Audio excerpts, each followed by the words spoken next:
참 본문의 말씀을 읽을 때 마음에 부담이 있고 찔림이 있습니다.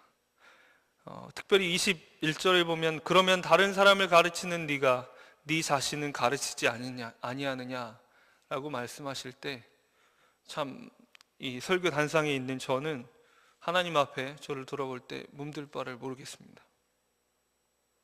하지만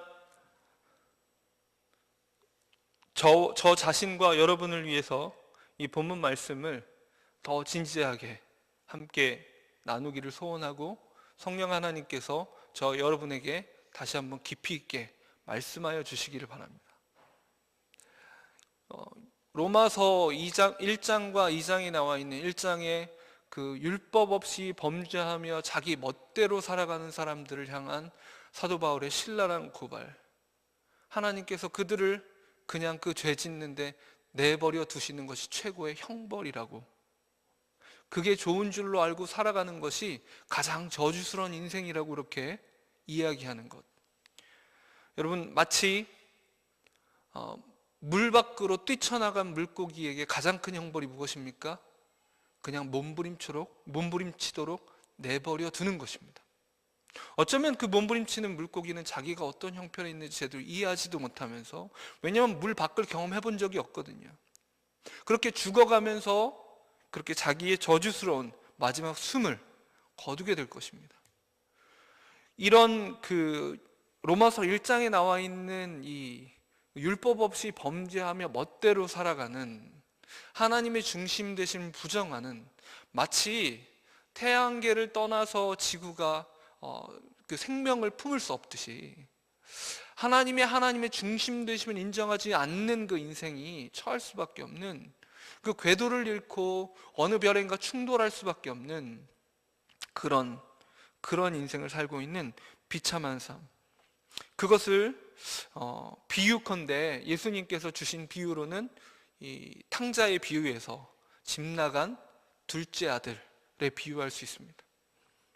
아버지를 중심으로 아버지에게 공급받는 것으로 만족할 수 없어서 아버지에게 이미 받은 것으로 그냥 나 혼자 살 수 있다고, 나의 지성과 나의 지식과 지혜와 얻은 것으로 내 손의 힘으로 살아갈 수 있다고 그렇게 착각하는 그 인생. 반면에 본문 2장 말씀에는 율법이 있는데 범죄하는 사람들을 향해서 신랄한 고발을 하고 있습니다. 너는 안다면서 왜 그러느냐? 너는 안다면서 왜 너 자신을 가르치지 않느냐? 그 하나님의 말씀이 남들을 향해서 손가락질할 때 쓰이는 그 말씀이라고 너는 생각하느냐? 너 자신이 그 말씀에 생명을 걸어야 하지 않겠느냐라고 반문하고 계십니다. 여러분 어떻습니까? 사도 바울이 지금 정색을 하면서 당대의 율법주의자 중에 최고의 율법주의자로 살아본 사도 바울이 자기가 일생 동안 해왔던 그 전략이 너무나 뻔하다는 사실을 이제는 은혜를 받고 나서 깨닫고 형제 자매들 향해서 권면하고 있는 것입니다. 우리 안에 도사리고 있는 이 큰아들 본성, 이 탕자의 비유에서 여전히 집안에 살고 있는 것 같고 아버지의 그 모든 요구를 듣는 것 같은데, 실제로는 결과적으로는 아버지의 잔치집 문 밖에서 동생을 향해서 헌신하기를 거부하고 아버지의 마음이 있는 것이 어느 것인지를 전혀 이해하지 못하는, 그저 아버지의 말을 잘 들어서 유산을 장을 상속받기를 원하는, 다시 말씀드리면 교회 안에서 어떻게든 성경 말씀을 잘 듣고 지키고 목사님이 요구하는 설교 시간에 요구하는, 혹은 교회 공동체가 요구하는 어떤 규칙들을 잘 지켜서 나중에 죽고 나서 천국에 꼭 가야 되겠구나, 그것을 위해서라면 뭘 요구해도 좀 부담스럽고 귀찮고 혹은 좀 마음에 불편해도 들어줘야지 라고 생각하는 그 모든 요구가 어떻습니까? 큰아들의 마음입니다. 큰아들은 나중에 어떻게든 아버지에게 상속받을 그 유산을 확보하기 위해서 말 잘 듣는 편을 선택했을 뿐입니다. 결국 이 큰아들에게 있어서도 아버지는 중심이 아닙니다. 아버지는 자기의 뜻대로 하기 위한 하나의 도구이고 이 대상일 뿐이지, 아버지의 요구와 그 마음이 무엇인지 이 큰아들은 전혀 이해하지 못하고 아버지의 잔칫집 바깥에서 시위를 벌이고 있는 모습입니다. 여러분, 큰아들이 정말로 아버지의 마음을 알았으면 어떻게 해야 됩니까? 자기에게 아마도 나중에 상속될 이 남은, 동생이 팔아치우고 남은 3분의 2의 땅 중에 또 3분의 1을 동생에게 또 물려줄지라도, 나눠줄지라도 자기의 큰 희생을 감수하고 동생을 맞아들이는 편을 선택할 겁니다. 사실은 이 우리의 큰 형님 대신, 어떤 의미인지 잘 들으십시오. 큰 형님 대신 예수 그리스도께서는 우리를 하나님께로 돌이키게 하시기 위하여 자신의 생명을 십자가에 내려놓으심으로 자신의 모든 것을 포기하셨습니다. 다시 말해서 교회 안에 있는 큰 아들들의 마음에 어떤 마음이 있냐면, 우리 자신이 가지고 있는 이 말씀을 지키지 않고 말씀대로 살지 않고 은혜를 맛보지 않는 사람들을 향해서 정죄하고 판단하는 재료와 도구가 되기 십상이라는 것입니다. 근데 정말 이 비유에 따르면 어떻습니까? 우리에게 맡겨진 이 말씀은 우리의 자신의 생명이라도 내어줘서 복음 없이 살아가고 있는 잃어버린 양이라 지칭되고 또 집 나간 아들, 딸이라 지칭된 우리 주변의 잃어버린 이웃들을 향해서 우리가 모든 것을 내어줄 수 있는 그 헌신을 해야 할 이유가 됩니다. 근데 우리가 그 헌신을 하는 것이 쉽습니까? 좋습니까? 유쾌하지 않을 수 있고 그것이 부담스러울 수 있습니다. 문 밖에 나가서 복음을 전하는 것이 어찌 쉽겠습니까? 어떻게 복음을 전하기 위해서 다방면으로 애써보는 것이 몸이 자동적으로 움직입니까? 아니요, 그렇지 않습니다. 자동적으로 되는 일이 아닙니다. 자신을 부인해야 됩니다. 우리는 복음을 맡은 자들입니다. 그 복음으로 우리의 삶을 살아야 하고 그 복음으로 또한 전해야 되는 사람들입니다. 그런데 사도 바울은 지적하기를, 너희들은 율법에 있는 지식과 진리의 모본을 가진 자로서 어리석은 자의 교사요 어린아이의 선생이라고 스스로 믿는데 어떻게 그 말씀이 너 자신을 가르치지 못하느냐라고 이렇게 이야기합니다. 본문은 지금 지식이 있는 사람들을 대상으로 말을 하고 있습니다. 여러분, 지식은 사람을 교만하게 합니다. 모든 지식의 본성 중에 하나가 교만함입니다. 교만함이 자연스럽게 이르는 겁니다. 하나님의 은혜가 부어지지 않으면 교만해집니다. 세상의 지식도 마찬가지고 자신의 전문 분야의 지식이나 무슨 지식인지 쌓이면 쌓일수록 어떻습니까? 나보다 못한 사람이 보입니다.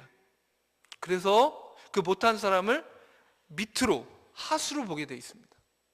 그리고 그것에 대해서 우습게 생각합니다. 나도 그 생각 다 해봤다고. 내가 다 해본 거고 내가 다 이미 고민해 본 거고 이미 너는 내가 걸어온 길을 따라오는 정도라고. 네가 아는 것이 뭐냐고. 이렇게 입으로 이야기하지 않더라도 우리의 마음으로는 어설픈 이야기를 하면 불편해집니다.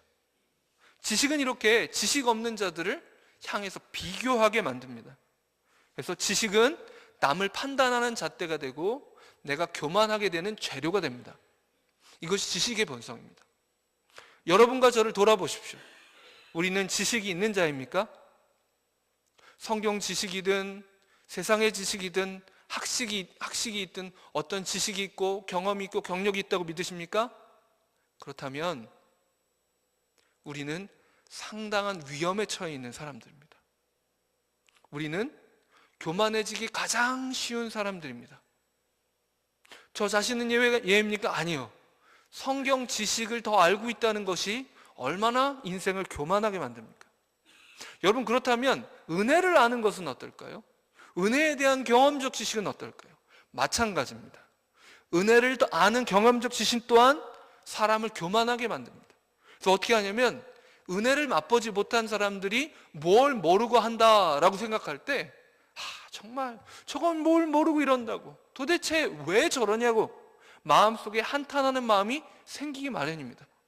그게 안타까움에서 그치고 안타까운 마음에서 상대방을 향한 눈물의 기도로 이어진다면 그것이 경건의 재료가 되고, 그리고 그것이 우리를 망하지 않게 할 텐데, 여러분 생각해 보십시오. 교회 안에 안팎에 여러 뒷말들이 많습니다. 그렇죠? 모든 공동체에는 뒷말들이 있습니다.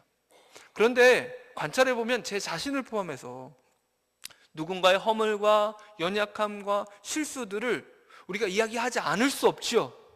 잘못이 있으면 이야기할 필요도 있고 그것을 확인할 필요도 있습니다. 의사소통도 해야 되겠지요.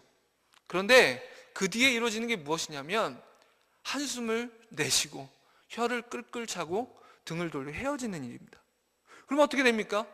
그 결론은 그 사람을 정죄하고 평가절하하고 그 사람에게 손가락질을 하는 순간 그 사람보다 나는 그래도 낫다고, 나는 잘못이 없는 것처럼 스스로 착각하게 만드는 선긋기의 일이 벌어집니다.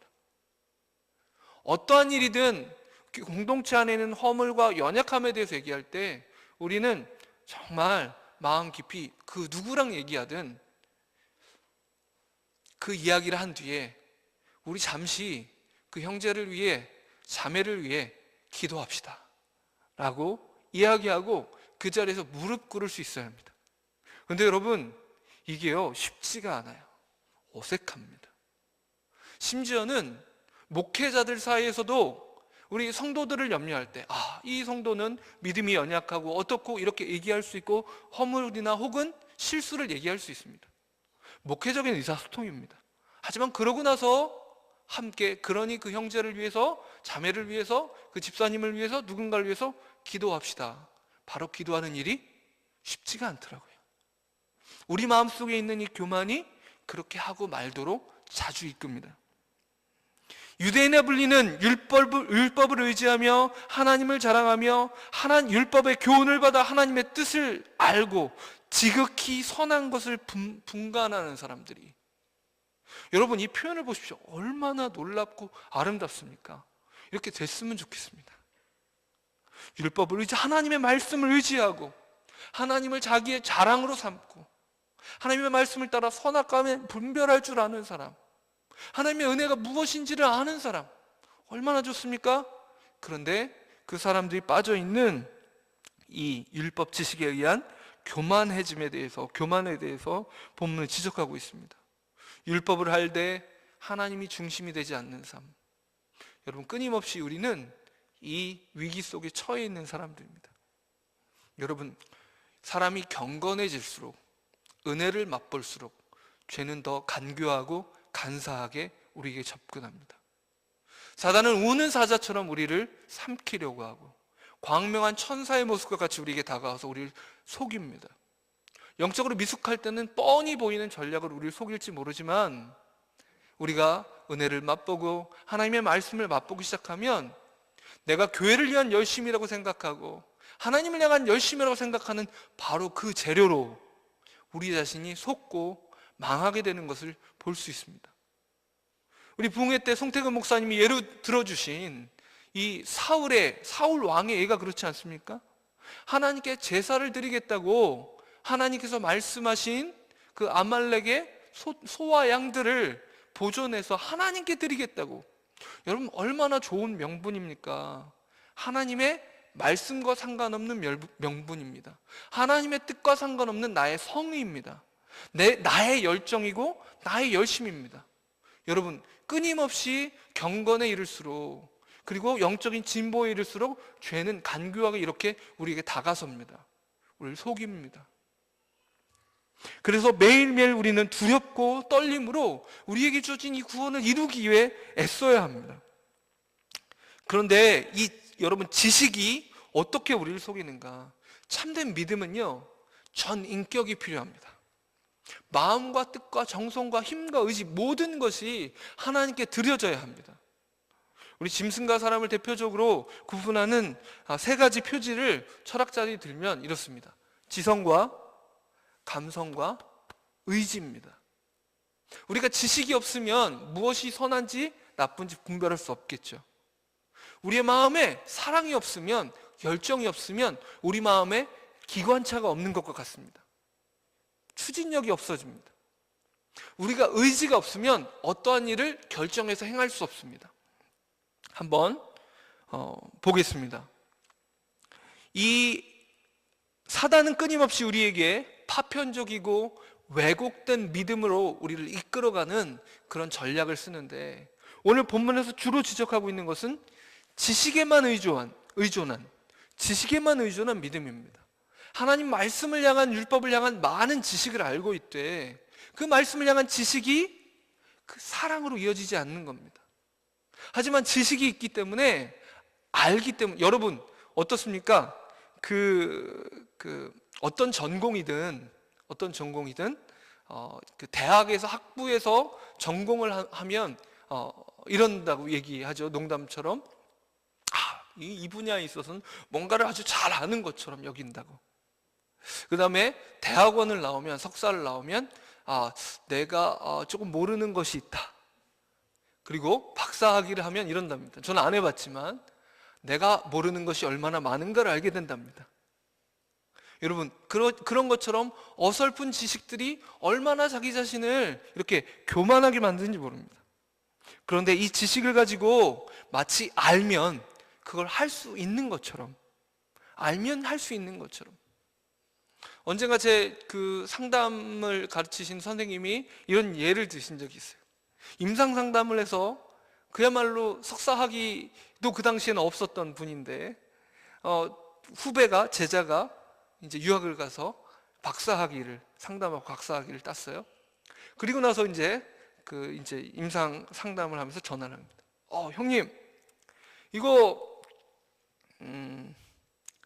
이런 내담자는 이렇게 상담하면 맞죠? 맞지. 그런데 왜 안 될까요? 그건 네가 하니까 안 돼. 이렇게 교과서를 통해서 지식은 알고 있는데 정말로 그 사람에게 그것을 줄 힘이 없고 그 몸으로 체현된 알미 없다는 것이죠. 그 사람은 세워줄 힘이 없는 것이죠. 여러분, 교과서 읽으면 그걸 할 수 있습니까? 아니잖아요. 너무나 당연하잖아요. 그런데 하나님의 말씀에 대해서도 착각하기를, 내가 하나님 말씀의 지식을 알면 그것을 이미 실현하고 있고 그것을 이미 할 줄 안다고 생각합니다. 아니요, 그렇지 않습니다. 여러분, 죄와의 싸움이 그렇게 만만합니까? 그렇게 우리가 거룩에 이르는 것이, 경건에 이르는 것이 만만합니까? 정말로 우리가 진지하다면, 죄와의 싸움에 대해서 진지하고 하나님 앞에 거룩에 이르기 위해서 힘쓴다면, 우리는 마치 우리의 마음을, 우리의 내면을 해부하듯 자세히 탐구할 겁니다. 우리 마음속에 어떠한 욕망들이 나를 이끌어가고 내 마음속에 어떤 두려움들이 나를 속여서 하나님의 뜻을 빙자하고 하나님 앞에서 열심을 빙자해서 나의 유익을 구하려 하는지 하나하나 낱낱이 해부해가면서 실패하면서 또다시, 마치 의사 선생님들 중에서도 이런 분이 있다 그러죠. 그냥 교과서를 배우는 의사가 있고요, 교과서를 쓰는 의사가 있답니다. 교과서를 쓰는 의사는 어떤 사람입니까? 교과서에는 이렇게 하면 안 된다고 돼 있을지 몰라요. 그런데 해보는 겁니다. 해보는 거예요. 실패하겠죠. 하지만 해보다 보면 뭐가 나오겠습니까? 이렇게 해서도 되는 방법이 나오겠죠. 그러면 교과서가 새로 쓰여집니다. 이게 새로운 치료법이라고. 마치 이런 것처럼 우리의 삶에 대해서 어떻게 하면 내가 경건에 이를 수 있을까? 얼마 전에 그 선생님들하고 성경 공부를 하는데 어떤 선생님이 이런 고백을 하는 거예요. 얼마 전에 참 놀라운 일을 발견했다고. 내가 지금까지는 이 죄를 짓지 말아야지, 저렇게 하지 말아야지, 이건 하지 말아야지, 저건 하지 말아야지, 이런 생각들만 자주 했는데 참 매번 실패하고 힘들었다고. 그런데 요즘 하나님이 은혜를 주셔서 생각을 좀 바꿨는데 오늘 하루를 향해서 하나님이 내게 원하시는 최선이 무엇일까? 내가 그냥 죄를 범치 않는 거, 그냥 잘못하지 않는 것이 아니라 오늘 하루 하나님이 내게 원하시는 최선의 삶이 무엇일까? 하나님이 오늘 하루 나를 보시고 나서 보시기에 심히 좋았더라, 말씀하실 그 삶이 무엇일까를 생각해 보니까 내 삶에서 훨씬 더 하나님 앞에 살아가는 힘과 능력과 에너지가 생기더라고. 그 얘기를 듣더니 체육을 담당하는 다른 선생님이 이렇게 얘기해요. 맞다고. 그 체육 심리에서도 얘기하기를 운동선수가 실패하지 말아야지, 운동에 지지 말아야지 하는 동기보다 내가 이 경기를 이기고 우승하고 이것을 성취해내야지 하는 동기를 가지면 그 동기, 성취 동기가 10배는 높다는 그런 그 결과가 있대요. 경건에 있어서도 그게 통하는군요 라고 맞장구를 쳐주더라고요. 여러분, 이런 고백들은 어디서 나옵니까? 경건에 이르기 위한 날마다의 치열한 싸움 속에서 나옵니다. 그런데 우리의 모든 대화 가운데 경건에 이르기 위한 이런 중요한 영적 지식들이, 삶에서 체득된 지식들이, 하나님 말씀도 이것을 지지해주지 않아요? 히브리서 11장 12장에 예수를 바라보라고 말하지 않습니까? 그분을 바라보라고 말하잖아요. 표대를 바라보라고 말하잖아요. 이런 말씀의 지지를 받을 만한 이런 이 경건의 지식들이 우리의 삶에 날마다 길어져야 합니다. 그런데 왜 그렇지 못할까요? 지식만 있어서 그렇습니다. 모양만 있어서 그렇습니다. 오늘 본문 말씀은 또 할례자와 무할례자에 대해서 얘기하면서 종교적인 칼자국이 너의 삶을 증명할 수 있겠느냐라고 말합니다. 여러분, 조직폭력배가 어깨에다가 의리 이렇게 문신을 새기면 의리 있는 겁니까? 우리가 그렇게 새겨놓은 누군가의 문신을 본다면 코웃음을 지을 것입니다. 바울은 똑같은 의미로 몸에 새긴 하나님의 언약이라는 상징이지만 할례를 받고 나는 할례 받은 인생이야 라고 말하는 사람에게 야, 몸에 있는 칼자국이 너를 구원할 줄 아느냐? 너의 구원을 보장할 줄 아느냐? 하나님이 그거 보고 인정해 주실 것 같으냐? 라고 합니다. 다시 말해서 네가 가지고 있는 영적 지식이 너를 구원할 줄 아느냐? 네 삶이 정말 그러냐? 라고 말합니다. 저와 여러분, 혹시 영적인 칼자국만 있는 사람들 아닙니까? 지식은 구원에 이르게 하지 않습니다. 지식만으로는 교만에 이를 수 있습니다. 여러분, 사단이 전 인격 대신에 어느 한 측면만 우리가 믿음의 측면으로 강조하게 만든 경우가 있습니다. 이 경우는 지식이지만 또 다른 경우는 어떻습니까? 감정입니다. 여러분, 현대의 한국 기독교가 꼭 바람직하다고 생각하지 마십시오. 우리가 정말로 바람직하고 모범적인 시대를 살고 있다고 착각하지 마십시오. 어느 시대도 다른 시대보다 낫지 않습니다. 어느 시대에나 영적인 함정과 영적인 모든 올무들이 있습니다. 이 시대에 사단이 어떤 식으로 목회를 그리고 교회를 왜곡하는지 보십시오. 어떤 사람은 지식만을 쫓습니다. 이미 설명했죠. 어떤 사람은 사랑만을 쫓습니다. 감정만을 쫓습니다. 왜곡된 목양의 관계가 어떻게 되냐면 성경 공부를 하되 지적인 만족을 위한 성경 공부를 합니다. 뭔가 받아 적으면 좋고요, 뭔가 성경도 여러 번 읽으면 좋습니다. 그리고 내가 얼마나 많이 아는가를 생각하기 위해서 합니다. 그런데 실제로 그 성경 공부에 현장이 없습니다. 적용하지 않아요. 그 말씀을 실험하지 않습니다. 일본의 한 신학자인 우치무라 간조라는 사람의 성경책에는 이렇게 표시되어 있었다고 합니다. 성경에 내가 증명해 본 것, 내가 경험해 본 것, 경험해 보지 못한 것. 여러분, 하나님의 말씀이 참으로 진리라면 우리가 이것을 경험해야 되지 않겠습니까? 지식과 경험과의 관계를 잘 생각하십시오. 많은 사람들이 자기의 체험을 생각하면서 말씀을 무시하는 경우가 많습니다. 저와 여러분 사이에도 이런 현상이 종종 일어납니다. 내가 하나님의 은혜를 맛봤다고, 종교적인 감정적인 희열을 맛봤다고 그것이 옳다고 생각하면서 말씀으로 분별하지 않는 경우가 있는데 정반대의 경우도 있습니다. 내가 말씀을 알기 때문에 이 경험과 감정과 상관없다고 얘기하는 경우도 있습니다. 천만에요. 어느 누가 그런답니까? 말씀을 아는 지식은 경험에 의해서 증명되어야 합니다. 그래서 우리가 참으로 안다고 말할 때, 하나님을 안다고 얘기할 때는 우리가 말씀에 근거해서 하나님을 알되 그 하나님을 아는 삶이 우리의 삶으로 실현되고 증명되고 맛보아야 됩니다. 얼마나 많은 하나님의 말씀이 우리의 삶의 증명을 기다리고 있습니까? 이 지식의 뿐만 아니라 감정만을 강조하면 감정적 만족을 위한 예배가, 기도회가 시작됩니다. 예배 때 부르짖으면 되고 눈물 흘리면 되고 뭔가 고양된 것 같으면 좋습니다.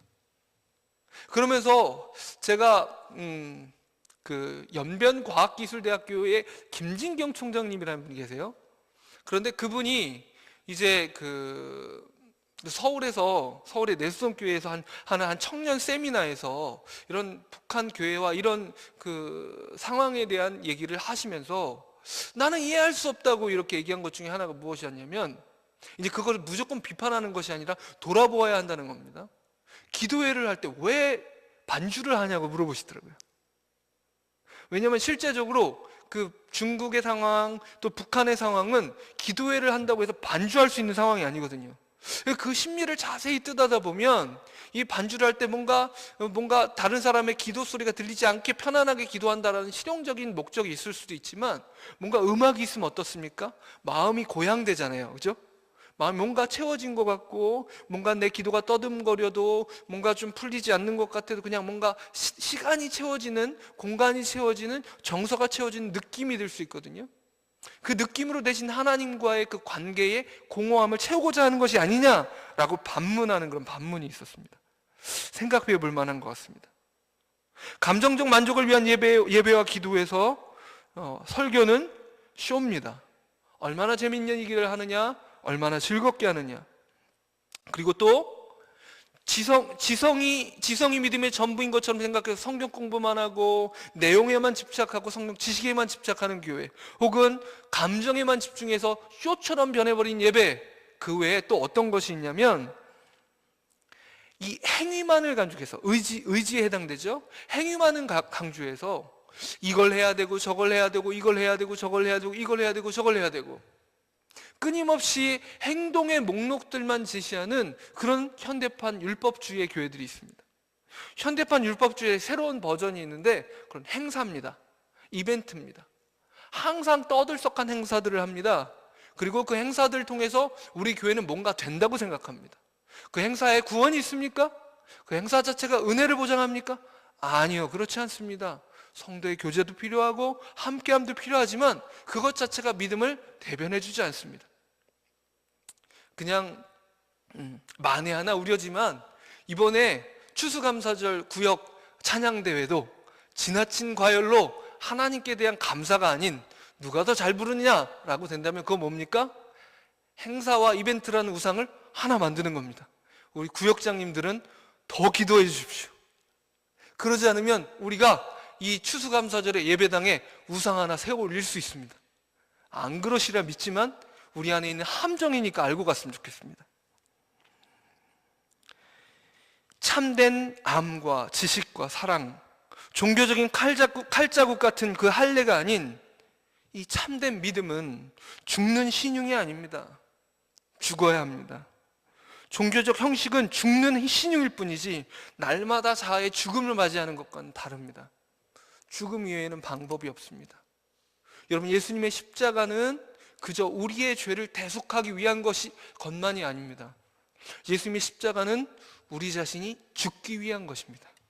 내가 그리스도와 함께 십자가에 못 박혔나니 라고 말하는 것이 상징적인 게 아닙니다. 교만한 내가, 세상을 의지하던 내가 죽는 그 모습입니다. 우리 중에, 저와 여러분 중에 좀 은혜를 조금 맛본 분이 계십니까? 말씀을 좀 아시는 분이 계십니까? 우리는 책임이 있습니다. 말씀을 맛보았기에, 은혜를 맛보았기에 그걸 삶으로 증명해야 합니다. 아니, 남보다 더 많이 은혜를 맛보거나 말씀을 맛본 사람이 있습니까? 누군가 실수하고 잘못할 때 저 은혜를 몰라서 그런다고, 말씀을 몰라서 그런다고, 하나님이 뭘 원하신지 몰라서 그런다고 혀를 끌끌 차고 손가락질할 것이 아니라 마음속에 심각한 책임을 느껴야 합니다. 내가 은혜를 맛보고 내게 지식이 있다면 어떻게 해야 됩니까? 감화시켜야 합니다. 감동시켜야 합니다. 참으로 저 사람이 그 진리를 위해서 생명을 걸고 있구나, 목숨을 걸고 있구나, 그 말씀의 귀중함을 알고 저렇게 말씀 앞에 벌벌 떨면서 모든 것을 거는구나, 자신의 자존심도 없고 자신의 유익도 없고 오직 하나님의 그 말씀 앞에 은혜 앞에 부끄럽지 않기 위해서 저렇게 사는구나. 예수님은 칼자국이 있는 인생들을 향해서 선포하셨습니다. 그 당대에 칼자국이 있는 인생들을 향해서 회개하라, 천국이 가까웠느니라. 세례요한도 동일하게 선포했죠. 그리고 어떻게 합니까? 유대인들에게, 몸에 할례라는 칼자국이 있는 유대인들에게 세례를 줍니다. 이제 다음 주가 세례식인데 이 세례가 무슨 뜻입니까? 유대인이 아닌 자가 유대인으로 개종할 때에 미크바라고 하는 이 목욕탕에 가서 목욕을 하고 하는 것이 세례입니다. 이제는 죽고 다시 유대인으로, 하나님의 자녀로 다시 태어난다는, 예수님께서 종교적 칼자국 있는 인생들에게, 지식이 있다는 인생들에게, 은혜를 맛보았다는 인생들에게, 은혜가 무엇인지를 알고 있다는 인생들에게 넌 죽고 다시 태어나야 한다고, 너는 세례받아야 된다고, 넌 하나님의 자녀가 아니라고, 하나님의 자녀가 아니라고 착각하지 말라고 이렇게 말씀하셨습니다. 회개하라, 천국이 가까웠느니라. 어떻습니까? 큰아들 심리처럼 아버지 돌아가시면 내가 유산을 상속받기 위해서 지금 말 잘 들어야지, 내가 나중에 죽은 후에 천국에 가기 위해서, 천국의 유산을 상속받기 위해서 지금 말씀을 잘 지키고, 그리고 또 교회가 요구하고 원하는 대로 그래도 잘 맞춰주고 따라서 해야지, 이 마음이 아니고요. 천국이 가는 것이 아니라 어떻게 한다고요? 온다고 얘기합니다. 천국이 지금 여기 찾아온다고 얘기하는 것입니다. 천국이 가까웠느니라. 지금 예수님이 십자가에 못 박히시고 부활하신 지금 이때는 천국이 이미 찾아온 시대입니다. 그럼 지금 어떻게 됩니까? 말씀의 지식을 안다고 그러면 됩니까? 아니요. 지금 이 예배의 시간에, 지금 이 자리에 하나님의 나라가 지금 경험되어야 합니다. 지금 하나님의 임재가 경험되어야 합니다. 우리가 지금 이 말씀을 통해서 지식을 할 뿐만 아니라 우리 안에 있는 더러움들이 그 말씀 앞에 드러나서 애통하고 하나님을 사랑하는 심령, 죄를 미워하는 심령으로 우리 마음이 점점 이 예배의 시간 동안, 설교의 시간 동안, 말씀을 나누는 시간 동안 부글부글 끓어올라야 합니다. 그리고 마음이, 우리 의지가 결단하는 것입니다. 내가 얼마나 경건에 이런 노력을 못하고 살았는가. 아니, 내가 정말 하나님에 대한 사랑이 내 안에 있나? 지식으로 또 나를 속였구나. 율법주의로 또 나를 속였구나. 예배가 쇼인 줄 알았구나. 그저 오늘도 예배 출석 도장 찍으려고 내가 지금 앉아있구나. 내가 지금 뭐하는 미친 짓인가? 하나님, 지금 나에게 천국이 찾아오게 해주십시오. 내가 오늘 예배에 천국을 경험하지 못하면 망할 인생입니다. 죽을 인생입니다. 험한 인생입니다. 어찌합니까? 어쩌면 우리가 진실로 이것을 의식한다면 이 수예배가 마치는 때까지 우리 마음에 하나님 나라가 경험되지 못할 때 우리는 이 예배당을 떠나지 못할 수도 있습니다. 하나님께 무릎 꿇고, 하나님, 이게 뭡니까? 나는 오늘 하나님을 경험하기 위해서, 천국을 경험하기 위해서 이 예배당에 나왔는데 내 마음은 무미건조합니다. 말씀을 듣고도 내 마음이 움직이지 않는 영적 문둥병에, 무감각함에, 저주받은 해방받은 인생처럼 이렇게 움직이지 않는 내 인생, 이렇게 깨달음이 없는 인생, 이렇게 회개가 없는 인생, 이렇게 하나님 앞에 결단이 없는 인생, 어디에 나의 믿음이 있습니까? 나를 이대로 두시렵니까? 하나님, 제발 나를 불쌍히 여겨주십시오. 제발 나를 오늘도 살게 해주십시오. 영적인 호흡이 멈춘 것 같습니다. 주님, 저는 하나님이 필요합니다. 나의 지식도 나를 구원할 수 없고, 나의 마음의 감동도 날 구원할 수 없고, 내가 지금까지 해오던 모든 행동들도, 이 예배에 출석했다는 이 목록조차도, 내가 드린 헌금들도, 내가 한 종교적 모든 의무도 나를 지금 살려낼 수 없습니다. 하나님 앞에 탄식하며 하나님의 은혜를 구해야 맞는 것입니다. 하나님의 나라는 지금 여기에 있습니다. 지금 여기에서 하나님 나라를 경험하지 못하면 우린 두려워 떨어야 합니다. 예배를 통해서 죽읍시다. 죽은 척 하지 말고 죽어야 합니다. 존 스토트 목사님은 제자도라는 책에서 마지막 장을 죽음이라는 장을 해설하고 있습니다. 성도의 삶의 핵심은 죽음입니다. 그분의 마지막 책이어서 내가 이제 죽음을 얼마 남지 않고, 그분이 이미 돌아가신 분입니다. 죽음을 얼마 남지 않아서 더욱 특별하게 느껴지는지 모르지만 기독교에 있어서 죽음이 없이는 기독교일 수 없다고 이야기합니다. 그 죽음엔 여러 가지 측면이 있습니다. 예수 그리스도를 위해서 경제적, 사회적으로 매장당하고 있는 수많은 크리스천들, 박해당하는 사람들, 말씀의 진리대로 살기 위해서 몸부림치는 사람들. 여러분, 사실 이 얘기를 하지 않으려고 했습니다만 양심상 해야 되겠습니다. 오늘 여기 보면 도둑질 하지 말라는 선포하는 내가 도둑질 하느냐라는 말이 있는데, 제가 입교문답하는 아이들에게 십계명을 설명해 줬습니다. 십계명을 설명해 주면서, 얘들아, 인터넷에서 불법 파일 다운로드 하는 것도 도둑질이다 라고 얘기했습니다. 애들 한숨을 푹 쉬시더라고요. 그런데 여러분, 안타까운 얘기지만 우리 교회 컴퓨터에는 정품 윈도우가 제가 알기로는 하나도 안 깔려 있습니다. 다 복제품입니다. 정품 한글도 없습니다. 제가 뭐라고 십계명을 가르치는지 싶습니다. 그런데 여러분, 하나님 앞에 이것을 지키고자 했을 때, 제가 월평 동산교회 온 지가 벌써 3년째인데 이것에 대해서 지금 이야기하고 지금 이것에 대해서 하나님 앞에 고백하는 것이 참 부끄럽습니다. 그런데 그 전에 일전에 한번 제가 작정을 하고 하나님 앞에 기도한 적이 있습니다. 또 다른 교회에 있을 때인데, 고등부에서 사용하는 노트북에 정품이 안 깔려 있었어요. 그래서 하나님 앞에 기도했습니다. 어떻게 할까요? 제가 설교하는 목사인데 예배에 쓰이는 노트북이 정품이 아닙니다. 거기 있는 윈도우도 그리고 파워포인트도 정품이 아닌데, 제가 계산을 해봤습니다. 계산을 해보니까 약 100여만 원이 들더라고요. 그 노트북 하나에 깔려야 되는 정품이. 이미 쓰고 있으니까 돈을 줘야 되는 거죠. 야, 이걸 어떡하나 기도했습니다. 어떻게 이 돈을 마련하나. 이렇게 한동안 기도하고 있는데 어떤 집사님 한 분이 저를 부르시는 거예요. 부르시더니 이렇게 얘기합니다. 목사님, 제가 정말 마음에 부담이 있어서 그런데 목사님 뭐 필요한 거 있습니까?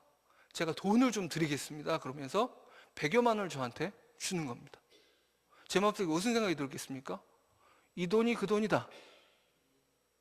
그분은 저에게 개인적으로 주었지만 하나님은 고등부의 노트북에 깔려야 되는 윈도우와 한글과 파워포인트와 이 모든 것을 위해서 하나님이 공급해 주신 거여서 냉큼 그것을 샀습니다.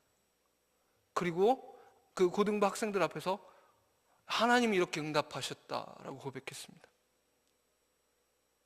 그런데 그걸 알아보면서 한 가지 발견한 사실이 있습니다.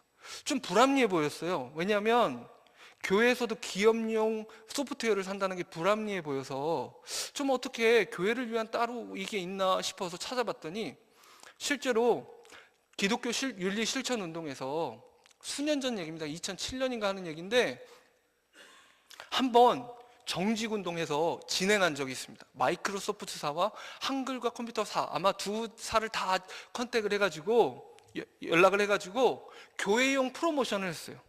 따로 교회를 향해서 좀 더 저렴한 가격으로 한글과 이 파워포인트나 이런 정품을 공급하도록 제안서를 냈어요.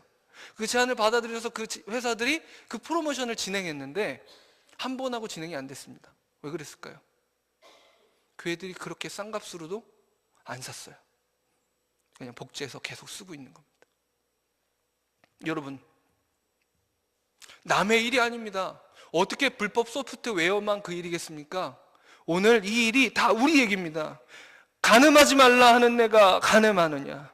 우상을 가증히 여기는 내가 신전 물건을 도둑질하느냐? 율법을 자랑하는 네가 율법을 범함으로 하나님을 욕되게 하느냐?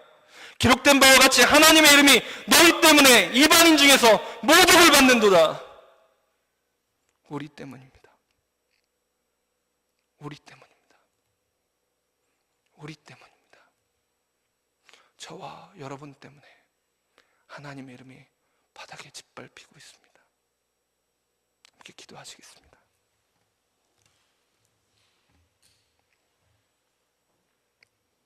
우리 합심해서 기도할 때 하나님, 우리 안에 있는 큰아들의 마음, 율법주의의 마음, 지식에만, 감정에만 혹은 행위에만 사로잡혀 참된 믿음을 전심으로 주님께 드리지 못하는 이 인생들을 불쌍히 여겨달라고, 오늘도 십자가 앞에 우리가 죽게 해달라고 우리가 합심해서 기도하시겠습니다.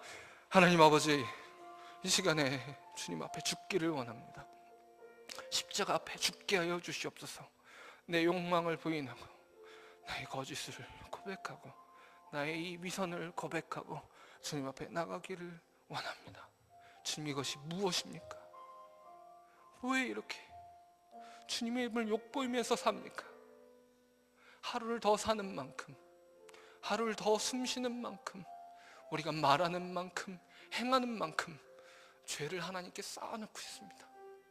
말씀을 안다고 착각하고 은혜를 받았다고 생각하면서 은혜에 반하는 삶을 살고 있는 우리를 용서하여 주시옵소서. 예수님의 십자가를 말하면서 십자가 앞에서 죽는 신용만 하는 우리를 긍휼히 여겨 주시옵소서. 우리 안에 있는 큰아들의 마음을 죽이시고 예수 십자가 앞에 다시 태어나게 하여 주시옵소서. 주님, 남의 얘기 아닙니다. 내 얘기입니다. 내가 이렇게 예수를 욕보이며 삽니다. 내가 이 예수 십자가를 싸구려로 만들고 삽니다. 주님, 내가 얼마나 판단하고 정리했습니까? 내가 기도 없이 우리 형제 자매의 허물을 얼마나 많이 얘기했습니까? 안타깝지도 않았습니다. 한숨만 쉬고 혀만 끌끌 차고 하나님이 저주받은 인생, 이 교만한 인생, 나는 옳다고 생각하는 이 인생, 하나님 이 화인받은 양심을 다시 한번 예수 그리스도의 십자가에 못 박아버리시고 다시 예수 생명으로 거듭나게 하여 주옵소서. 지금 이곳에서 예수의 나라가 천국이 경험되기를 원합니다. 우리 안에 새 생명을 다시 한번 음뜨게 하여 주시옵소서. 성령이여, 이 시간에 충만히 임하셔서 진리의 영으로 우리 가운데 임하셔서 우리 가운데 있는 거짓을 낱낱이 드러내어 주옵소서. 우리 가운데 있는 이 하나님 정죄의식, 우리 안에 있는 이 파당 짓는 것, 우리 안에 있는 이 욕망을 섬기는 이 우상 숭배들을, 이 하나님 고집과 회개치 않음과 이 교만함을 하나님 용서하여 주시옵소서. 예수 십자가에 철저히 못 박아 죽여 주시옵소서. 다른 소망이 없게 만들어 주시옵소서. 하나님, 우리의 소망이 예수 그리스도 한 분밖에 없습니다. 하나님 아버지, 우리의 소망이 예수 그리스도, 우리를 위해서 죽으신 하나님뿐입니다. 우리가 다시 예수 십자가 앞에 설 때 우리 자신이 죽어야 된다는 사실을 기억하고 우리의 생명을 다시 한번 주께 내드립니다. 못 박아 죽여 주시옵소서. 죽는 신용하는 거짓이 우리 안에 남지 않게 하시고, 우리 안에는 죄된 행실이 죽고, 우리 안에 있는 거짓이 죽고, 우리 안에는 형식뿐인 종교가 죽게 하여 주시옵소서. 종교라는 허울이, 종교라는 우상이 오늘 죽어지길 원합니다. 참된 십자가가, 참된 천국이 지금 이곳에서 경험되게 하여 주시옵소서. 예수 그리스도의 이름으로 기도드립니다. 아멘.